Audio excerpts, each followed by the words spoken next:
Those are like a rap group. You guys, anybody have any questions about that? The rap group. You were about to ask a question? No? Fair enough. Anybody have any questions? Anything not quite landed in there? What we're talking about?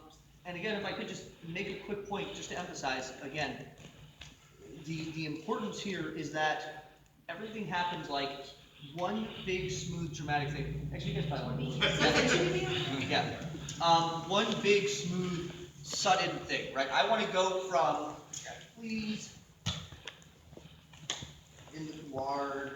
I want to go from this state of being to this state of being pretty much like instantly, right? The second my foot plants, again, it's not, let me read you there. It's not, right? Like it's not this adjustment. It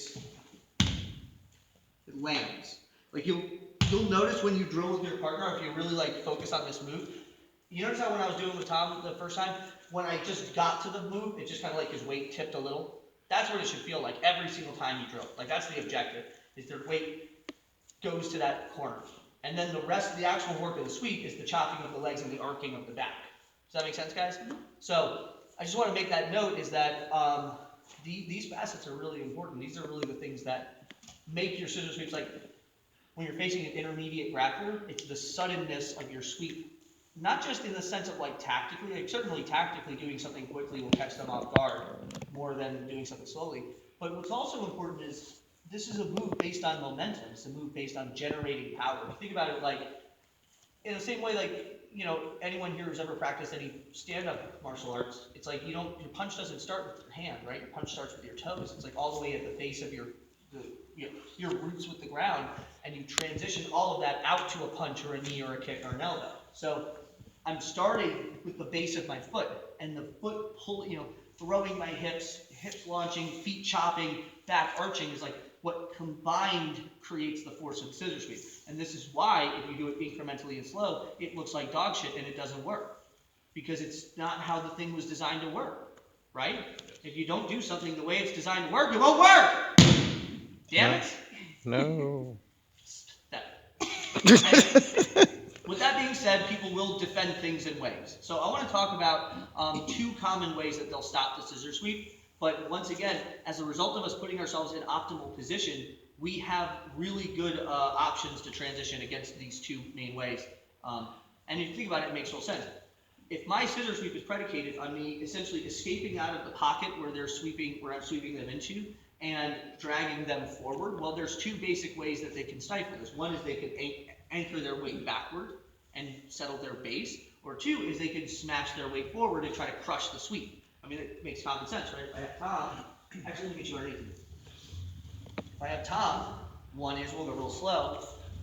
He gets his collar and sleeve, go and do your thing, right? Boom, he goes for his sweep, so it's real slow to go for the sweep, and I go ahead and like really go for it, and then I anchor back, right? I widen my base and anchor back. Second is we go back over time, is maybe he gets a little farther along, he goes for this thing, let's say block, and he's pulling me onto him, right? And I smash in, right? And I might like put my weight this way. Because if he wants to sweep me to this corner, I can put my weight to this corner, and now like sweep me that way. It's really awkward, right? So fortunately for us, there's actually two very simple options to this. I'm going to keep you down. So number one is if I settle my hips backward, usually that means I'm going to widen my base, right? It's just like logical what I might do. They might not, but most of the time they will. So we're here, he gets the collar and sleeve, he goes for the sweep, and maybe he telegraphs it enough that I can go ahead and put the knee in the front, and I settle and widen, okay? The cool part about getting off of this line, guys, is that whether you have long or short legs, it's really easy now for Tom to just bring his right knee towards his nose and put the bottom of his foot on the top of my knee. Exactly. And then his work to really finish the sweep is going to be to, in a moment, he's going to stomp this leg, bottom leg straight and pull this arm straight, like I'm Superman taking a flight. Go ahead and make me Superman. Woo! And then I'm gone. If he tries to finish this sweep like an actual scissor sweep, where it's like a chopping mechanism, right? This sort of scissor thing, much less likely to have success, right? The work here is, again, is once I get to that space, boom, he settles his hips, is that I'm pushing this away and pulling this toward, and then he's just really like uneven. The cool part too, guys, is because of his arm being so far away from his body, I have it pretty like owned. Gotcha. Hey, buddy. Pretty owned, so if I can come up to my base quickly enough, I'm going to pull this collar and make this angle change. Get my arm. Like, by getting that arm so far away from his body, it's pretty easy to attack. You might not always get it, but it's just to say, like, if I can make him go here, that's pretty much the farthest away his arm can get from his body. So, pretty simple thing. I literally just, off the line, boom, it didn't work. Knee up, stomp and pull. This is very important because, Alex, let me steal you, please. And let me get you under Tom. So we're in the closed guard. I want you to go ahead and get your scissor sweep. And then I want you to do the standard thing where you just scoot your hips straight backward.